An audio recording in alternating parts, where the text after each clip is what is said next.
God is in his holy temple. Wow, this movie actually made a church hymn creepy. Well done.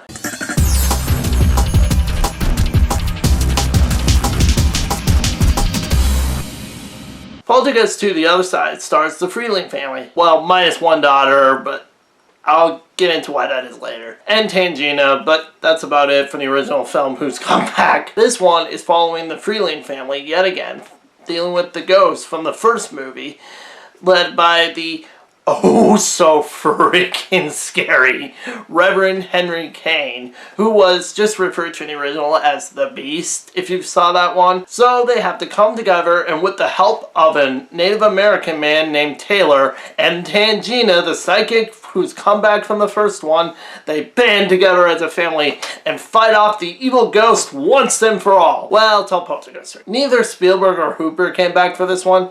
But, you know, Spielberg never does sequels. I mean, unless archaeology is involved or, well, dinosaurs. But instead we get this director, Brian Gibson, who's done nothing, really. I mean, if you look up his IMDb page, he's literally done nothing. To be fair, his directing is not bad in this movie, but it's a clear step down from Spielberg and Hooper. But, come on, Spielberg's a freaking master, and Tobe Hooper is a master of horror, at least. Tough shoes to fill, so I'm not going to be too hard on the guy's directing. He did a fine job. It was adequate. It was fine. The writing's a step down in this one. It's not terrible either, but there's some really cheesy moments in this movie, including the ending of this movie, which I won't spoil, but I swear it's straight out of a freaking Lifetime movie. It's that insanely cheesy. I was laughing my butt off watching this movie. Where it goes, just no.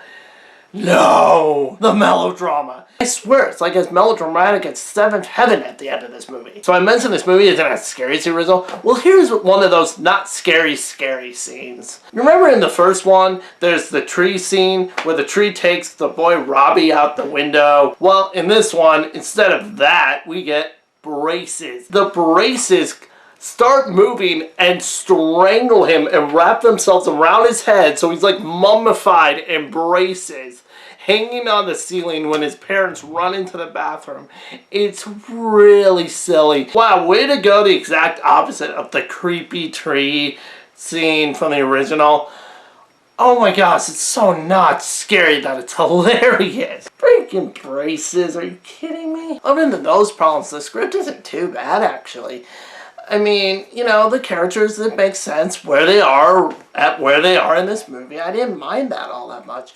You know, they're living with the mothers because they obviously had to move, you know, for some pretty obvious reasons at the end of the first one. Now, I don't want to get the impression that this movie doesn't have any scary moments because, well, let me get to Reverend Henry Kane, also known as the Beast. Holy crap, this guy.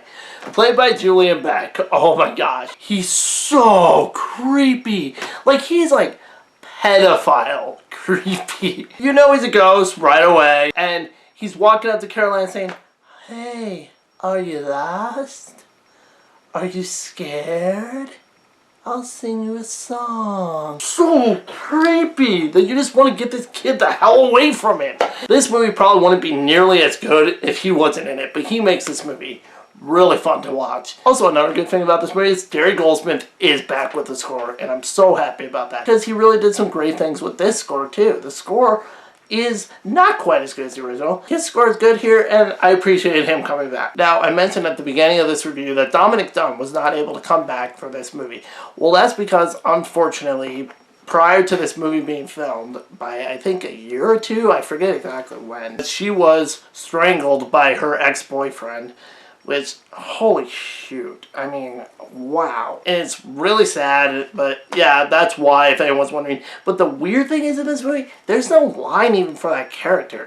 It's like the character was never in the original. Another weird thing is why I bring it up is, there's this thing called the Poltergeist curse. And the thought process is because in the original, Spielberg used real human skeletons in the pool scene, that there was a curse on this movie series because weird stuff happened to the actors during filming or after filming these 3 movies. That was one of the first deaths that occurred. I don't really subscribe to that curse necessarily, but it's kind of a cool urban legend that's really interesting, so I bring it up. So to wrap this movie up, it's like most sequels. You know, it's lesser than the original, but it's still got its creepy moments, mostly all stemming from Reverend Kane. You know, it's got some pacing problems, and, you know, the cheesy moments do degrade it a little bit, but I still, because of the problems with the movie, will have to give it 3.5 out of 5 stars. However, you guys should check out this movie. This movie's a lot of fun to watch. So that's my review of Poltergeist 2: The Other Side. Stay tuned for Poltergeist 3 and the remake, and like, comment, and subscribe. See ya!